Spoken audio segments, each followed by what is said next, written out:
Hi everybody and welcome back to another video with me, Tom Dollimore. I'm currently the #1 ranked manager on the FPL Research Live Rankings and the Fantasy Football Scout Hall of Fame.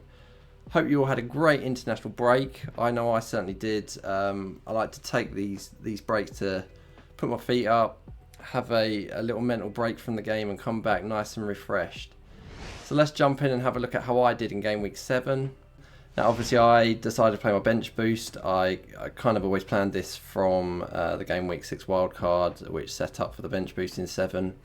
So yeah, ultimately we went ahead with that and got 87 points for the week, which is a brilliant result overall. But actually the bench itself only scored 7 of those 87 points. So yeah, the bench boost didn't go entirely to plan. I'll talk a bit about that later, but yeah, 87 points, take me into the top 1 million for the first time this season. I've said before, I kind of always aim for top 1 million by game week 10. It's kind of my first goal of each season. So obviously we've hit there now, but it's actually, for me, I don't pay too much attention. It's about staying there and still being there by game week 10. So we're in there, which is good. So we just got to stay there.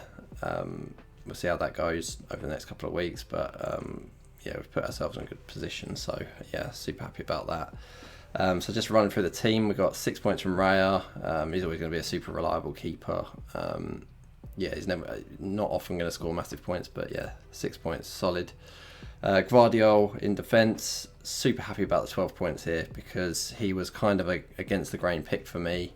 I think a lot of people were still concerned about his minutes, but I sort of had good confidence in that, and I think a lot of people went for Tarkowski over Gvardiol on the wild card, and yeah, I'm super happy with this return for going against that. And then yeah, Gabriel with 9 points. He's always going to deliver, and I think a lot of people have got him now, and he's been in people's teams for many years for that reason. Senesi, unfortunately, only 2 points this week. I still think he's a super solid pick, just not this week. Is what it is.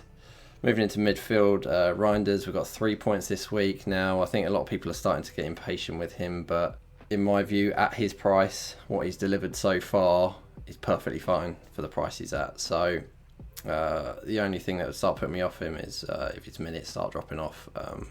So I'll keep an eye on that. But yeah, still super happy with him. In DA, with the 7 points, solid. Semenyo. There's an alternate universe where I've got Matoma in my team over Semenyo, and I'd not be anywhere near as happy as I am right now.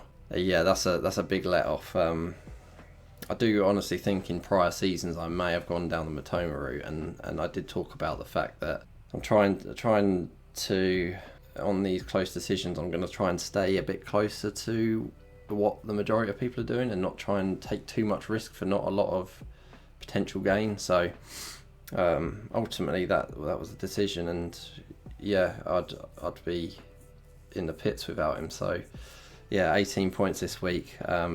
Super happy to be in the Semenyo gang. Bruno Fernandes now, he's still not really delivering 3 points, but I'm still gonna plough on with him.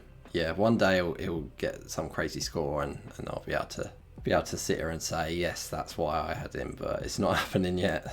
Moving into the forwards now, we've got João Pedro and Gyökeres with 2 points each. Yeah, they're getting frustrating. I haven't had a return from João Pedro since I bought him. Gyökeres hasn't done much more. Both not cheap. Gyökeres certainly, but yeah, we have to see what we might do next week. Yeah, Haaland, of course, captain, 16 points. It's fairly obvious at this point, I think. Now, the bench. So, I think the key thing here is when I was playing the bench boost, I was deliberating a lot about whether to play it based on some last minute team news, or not last minute, team news that indicated that we might get, I think João Pedro has a bit of a doubt, and some of the Arsenal players might not play. Gyökeres maybe not, because they played a lot of minutes, and I think ultimately none of that happened. Actually means that the decision at the time to play the bench boost was the right decision, because none of the doubts that would have possibly required my bench came true. it's just the outcome of the bench itself didn't score very well. So we got 7 points, Dubravka 2, Stack 2, and Anderson 3, Alderete 0. So yeah, 7 points from the bench boost. But for me, I always try and look back and think, reflect on this and say, did I make the right decision? I think I made the right decision, and we're fine with it because now I don't have to worry about it, and I'm super happy about that. Don't have to think about that stupid chip anymore. But yeah, 7 points is a bit underwhelming. I think the other factor here is that I was never really planning a huge, crazy score bench boost. It was always going to be a fairly weak bench boost, because to plan a really high scoring bench boost, you're actually going to end up sacrificing points in game weeks around the bench boost, which means that the points you gain on the bench boost doesn't outweigh that sacrifice. So yeah, I was always kind of, I mean, it was never going to be a super strong. It's just it did underperform. I was expecting maybe like 12, 14 points. And so 7 is a bit underwhelming. But we move on. So looking at what we're going to do, how we're lining up for game week 8. We've got Raya in goal again now. Dubravka's got a good fixture against Leeds at home. But I just think it's going to be very rare that Dubravka ever comes in for Raya, because of how good Arsenal's defence is. So yeah, I think Raya's going to be starting. Then in defence we've got Gvardiol. Hopefully he can keep returning for me. That'd be lovely against Everton at home. Then we've got Gabriel again. He's no brainer. He's going to be starting most weeks. We've got Alderete. Now this is a bit frustrating, really. So when I was thinking about playing the bench boost or not in 7, this is the scenario that I didn't want to end up with, and kind of why I ended up just playing it. So yeah, ultimately, if I still have my bench boost, I'd be sitting here now worrying about whether Andrette is going to start. And so I'm super happy about not having to worry about that now. Problem is, this is kind of the only fixture I really bought Alderete for. He's 4 million, so most weeks he's just going to sit on the last place on the bench, apart from this one fixture. And this is a big risk when you build a team with a cheap player who's only going to really fill in for 1 strong fixture or 2 strong fixtures, because if they're potentially injured for that fixture, you're going to lose so much value in terms of expected points. So yeah, it's a bit frustrating. I just really hope he plays, but it's not too bad because I've got Senesi on the bench, first bench, so it's fine. It's just a bit frustrating. Moving into midfield, we've got Reinders again. Yeah, again, I said before, I think he's still delivering for his price. Hopefully he can start delivering some points this week. Then we've got Stash. Good fixture.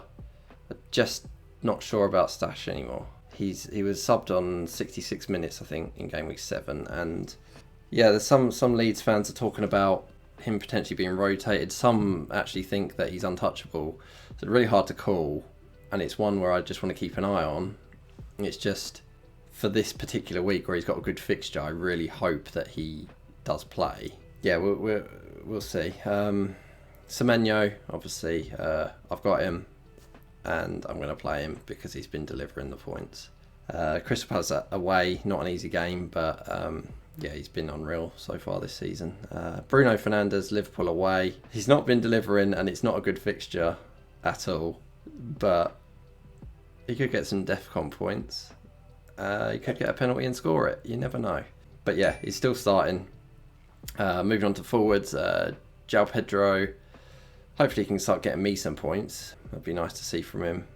But I'm still sticking with him. I'm not. I've got 4 free transfers and 0.4 million in the bank. So, which may seem, I think a lot of people playing this game would have used some of those transfers to do something about some players they start wavering on by now. But yeah, I'm very conservative with that. And ultimately, while you're mentally, you might start thinking like João Pedro and Gyökeres are the 2 that are kind of a lot of money that haven't been delivering, and I might start wanting to get rid of them to try and do something.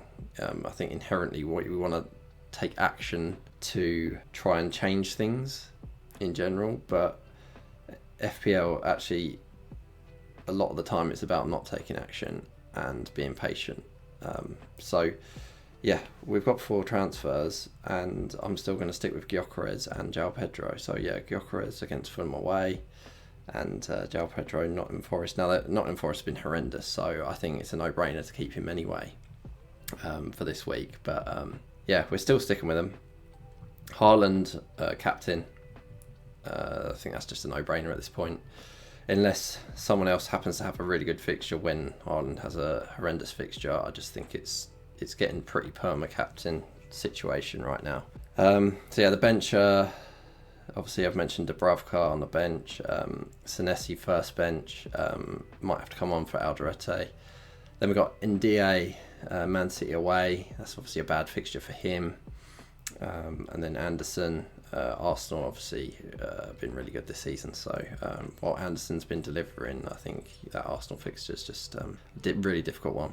That's how my team is right now. In terms of what I've been planning and what I've been thinking about, I've been kind of trying to look at what I'm going to do leading up to game week 15 and 16, because with the free AFCON transfers after game week 15, so in game week 16 you get topped up to 5 transfers this season. Ultimately, you're going to want to use all of your transfers in game week 15, and then you're going to have 5 transfers instantly in 16, and you're going to want to use one of those so that you don't lose it in 16. So you've got a lot of transfers to use potentially in a very small time frame. So I have been having a little look at what I might do there, and then working backwards what might lead up to what I might do there. But ultimately, also considering potentially playing the free hit in 12 or 14. Just looking at all those scenarios and working backwards, but ultimately they all come back to one decision, which is a very close decision this week, which is, do I roll to 5 transfers, or do I do Ndiaye to Enzo Fernandez, which I do really like. So it's very close, and I've said before, I use FPL Review as my sort of main go-to guide for decision making, and yeah, playing with some of the parameters in there, it is very close whether I roll or do the move. But at the moment, I think I'm leaning on doing the move and using one of my 4 transfers. So I would then be benching Statch, which I've just mentioned I'm a bit uncertain on. And then another benefit that I like is, a lot of people are saying Enzo Fernandez is on penalties because he took the penalty, but there was a bit of a thing there where João Pedro almost gave him the nod to take the penalty, and I've still got Enzo Fernandez as most likely to take the next penalty, but I'm not 100% or even 80% on that. It's closer between him and João Pedro while Palmer's out for me. So I quite like the fact that by having both of them, I'm kind of reducing my risk of that variance by having the full penalty coverage. So whatever happens, if there is a penalty, I'm probably going to have the person who takes it. It's not actually statistically a factor that should come into play really, but it's just something I like about the move. But yeah, it also takes the risk away from the stat situation, which might not even be a situation, but it means that if I've got him first bench, I don't have to take that risk this week. I can still get a bit of information about what happens with his minutes this week, and then decide moving forward. And I just think Enzo Fernandez is actually a good pick. The only really real downside to this is that Ndiaye is not actually a bad pick to get rid of. It's just this specific scenario in this particular week. Ndiaye's got a bad fixture, and Enzo Fernandez has got a good fixture, and it's a good time to buy him before Palmer gets back while he's got that potential of taking penalties. So I think at the moment I'm leaning on that. So yeah, Enzo Fernandez would come in for Statch in that scenario, and it gives me all that kind of risk coverage. And I think I was kind of 95% there on the move. And I think the fact that I'm a Chelsea fan has just pushed me the extra 5% or 4%, because I'm still not 100%, but I'm at 99%. I'm going to do that move at the moment. Obviously, barring any info, because I know there was some concern about Enzo Fernandez not starting this week, but I do think that I think we've had a bit of news, sort of subtle news, where there's indications that he's all right and he's been in training and stuff. So I think we're fine. It's just if we do get that news that he's a bit of a risk, then maybe I'll reconsider. But yeah, it's a pretty low risk move anyway. It's got 4 free transfers. It would leave me with 0.2 million in the bank, and I would still have 4 free transfers next week. But yeah, ultimately it doesn't change any of my plans down the line, either decision I make. So it's all good, and I do like the move. So yeah, we'll see what any news throws up, but that's what I'm likely to do. I think that's it from me for this week. I hope you all have a great game week, and I'll see you in the next video.